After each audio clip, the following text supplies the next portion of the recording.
তুমি কি কখনো এমন অনুভব করেছো তুমি আছো কিন্তু তোমাকে কেউ দেখে না? তুমি কথা বলতে চাইছো, কেউ শুনছে না। তুমি পাশে থাকতে চাইছো কিন্তু সবাই তোমাকে উপেক্ষা করছে। অবহেলা এটা এক ধরনের অদ্ভুত যন্ত্রণা, ঘৃণার থেকেও বিপজ্জনক। কারণ ঘৃণা তোমার অস্তিত্বকে স্বীকার করে, কিন্তু অবহেলা তোমার অস্তিত্বটাই মুছে দেওয়ার চেষ্টা করে। ভয় এখানেই। তুমি যদি এই অবহেলাকে সঠিকভাবে হ্যান্ডেল করতে না শেখো, তাহলে এটা ধীরে ধীরে তোমার আত্মবিশ্বাস, সম্পর্ক, এমনকি তোমার জীবনের স্বপ্ন কেটে খেয়ে ফেলতে পারে।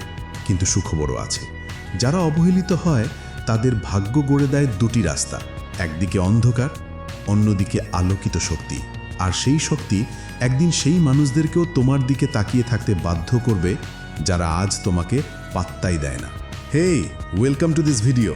আজ আমরা কথা বলবো, যখন সবাই তোমাকে অবহেলা করে তখন কি করবে। এটা কোনো হালকা বিষয় নয়, এটা গভীর, মানসিক এবং একেবারে বাস্তব একটি ক্রাইসিস। আজকের এই ভিডিওতে আমি তোমাকে স্টেপ বাই স্টেপ গাইড করব। প্রথমেই কেন অবহেলা এত কষ্ট দেয়, কিভাবে বুঝবে তুমি অবহেলিত হচ্ছ, তারপর কেন মানুষ আসলে অন্যকে অবহেলা করে। এটা একটা লং সিরিজ। তুমি যদি সঙ্গে থাকো ভিডিও শেষ পর্যন্ত, আমি প্রতিশ্রুতি দিচ্ছি তোমার মানসিকতা পুরোটা বদলে যাবে।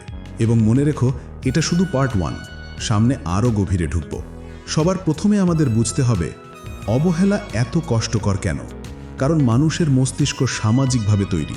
আমরা সবাই ভ্যালিডেশন চাই, মানসিকভাবে একটু তুমি আছো, তুমি গুরুত্বপূর্ণ, এই মেসেজটাই আমাদের টিকিয়ে রাখে। কিন্তু অবহেলা মানে হচ্ছে কেউ যেন বলছে তুমি নেই। এটা এতটাই মারাত্মক যে গবেষণায় দেখা গেছে সামাজিকভাবে অবহেলাকে ব্রেন ঠিক একইভাবে অনুভব করে যেমন শারীরিক যন্ত্রণা। ভাবো, তুমি আগুনে হাত দিলে একটা ব্যথা পাবে। ঠিক একই ধরনের ব্যথা তোমার মস্তিষ্কে জাগে যখন কেউ তোমাকে উপেক্ষা করে। এবং ভয় এখানেই, যদি তুমি বছর বছর, মাসের পর মাস এগুলো সহ্য করে যাও, সেটা একসময়ে দারুণ মানসিক ক্ষতি করে। ডিপ্রেশন, অ্যাংজাইটি, এমনকি লাইফে মোটিভেশন শেষ হয়ে যাওয়া পর্যন্ত নিয়ে যেতে পারে। তাহলে প্রশ্ন আসছে, যদি এত ভয়ঙ্কর হয়, তাহলে আমরা আগে থেকে কিভাবে ধরবো আসলেই অবহেলিত হচ্ছি কিনা। এবার আসি রিয়েল লাইফ সাইনগুলোতে। তুমি কথা বললে মনে হয় কেউ শুনছে না, তারা তোমার উপস্থিতিকে প্রায় গুরুত্বই দেয় না। গ্রুপে থাকলে তোমার কথা কেটে যায় বা মাথা নেড়ে এগিয়ে যায় কেউ। তোমার প্রয়োজন পড়লেই শুধু যোগাযোগ করে, তার বাইরে যেন তুমি নেই। সোশ্যাল মিডিয়া পর্যন্ত এটা রিফ্লেক্ট হয়। তুমি লিখছো, কেউ রেসপন্স দিচ্ছে না, অথচ অন্যদের পোস্টে সক্রিয় আছে সবাই। এগুলো যদি বারবার ঘটতে থাকে, নিশ্চিত থেকে যাও তুমি অবহেলার মধ্যে আছো। এবং আমি চাই তুমি এখন একটু পজ নিয়ে ভাবো, কে এখন তোমাকে সবচেয়ে বেশি অবহেলা করছে। কমেন্টে লিখে শেয়ার করো, কারণ এই ভিডিও দেখি যারা সবাই, তারা একই অভিজ্ঞতার ভেতর দিয়ে যাচ্ছে। আর যখন তুমি লিখবে, তুমি হালকা হয়ে যাবে, কারণ তুমি বুঝবে তুমি একা নও। এখন আসি মূল জায়গায়, মানুষ কেন কাউকে অবহেলা করে।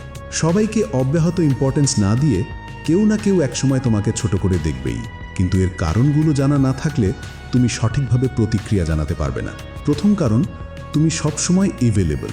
সাইকোলজি বলে, যা সহজলভ্য তার ভ্যালু কমে যায়।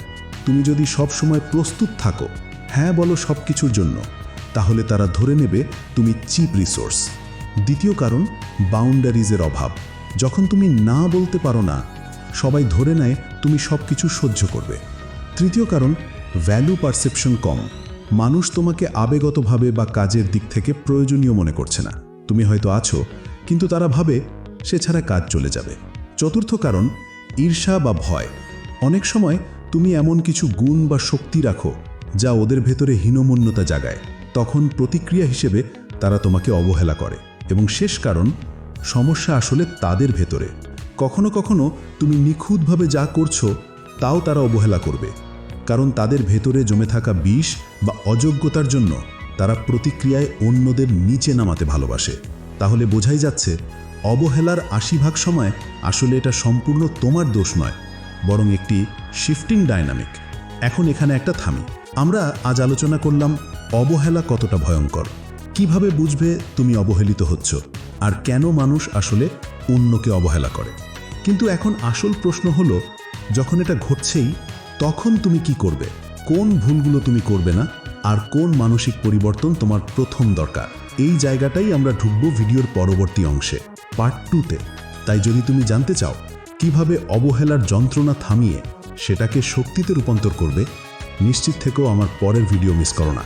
কমেন্টে লিখে বলো এই 3টে কারণের মধ্যে কোনটা আজ তোমার জীবনে বেশি কাজ করছে। আর যদি এখনও সাবস্ক্রাইব না করে থাকো, এটা করো, কারণ আমরা পার্ট 2তে যাব আরও গভীরে।